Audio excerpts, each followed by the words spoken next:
Hello friends, myself Vandana, and here we are to start the studies. How to crack the NET exam English paper 2.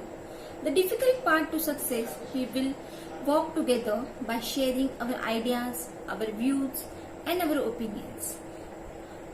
Each topic we will study in detail.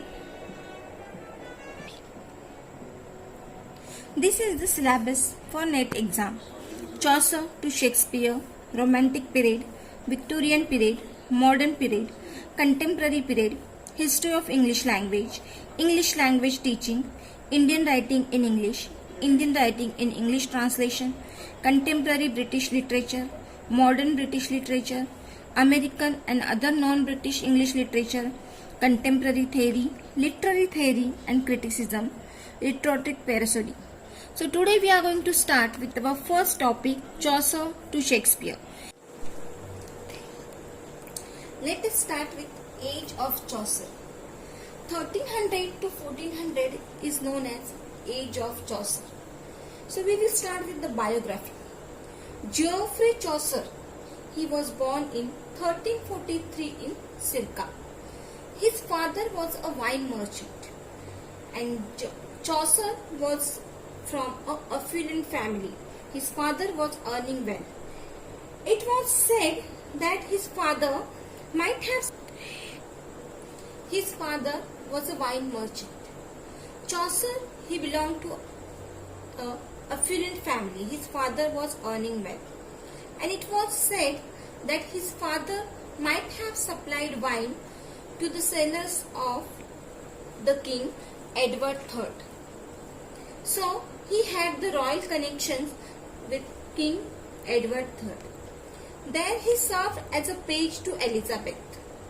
He completed his education at Church Court and he learned French and Latin languages. Okay. In 1359, he accompanied Lionel on a military campaign. There, he was imprisoned by the French king and the King Edward III paid a ransom. Ransom means a huge amount for his release. And after the release, he was promoted to squire, means the next position in the court to Edward III. Okay. After release, Chaucer, he was transferred to king's own service and he was promoted to squire to Edward III. Okay. Then on diplomatic missions, he traveled to France, Geneva and Florence. There he was influenced by Boccaccio and Dante. In 1336, he married to Philippa. In 1369, John of Gaunt, he was the patron to Chaucer and he asked him to write a memorial poem to be recited in the mass for his deceased wife. His wife's name was Blanche, Duchess of Lancaster. And here in 1369, he wrote his first poem, The Book of Duchess, which was very famous. And after that, he wrote The Parliament of Fowls, The Legend of Good Women, Troilus and Cresseid. In 1385, he lost his offices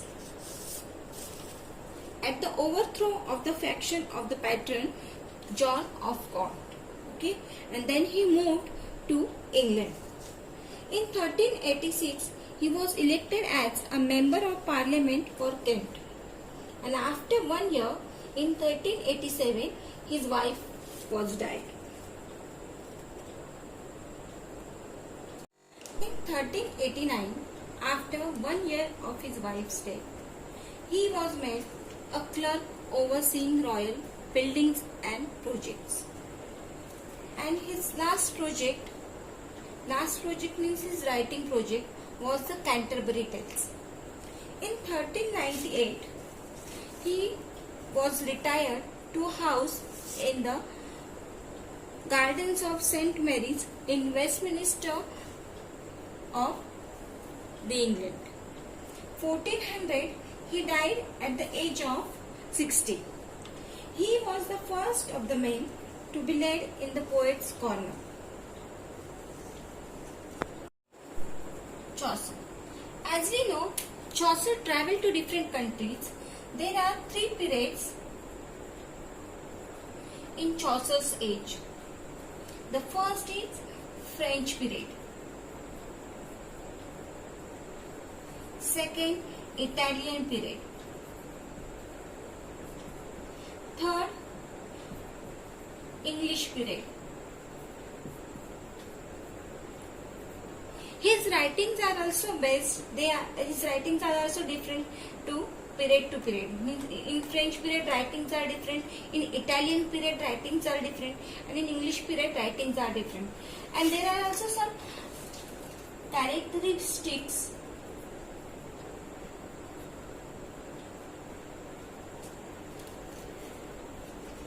in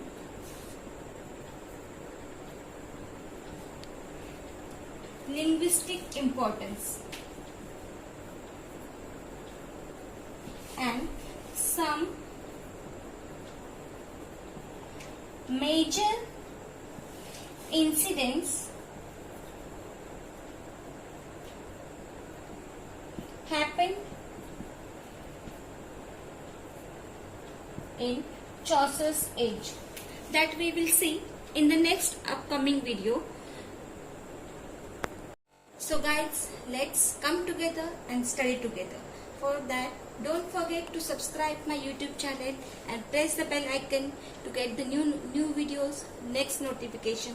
Thank you for watching my video.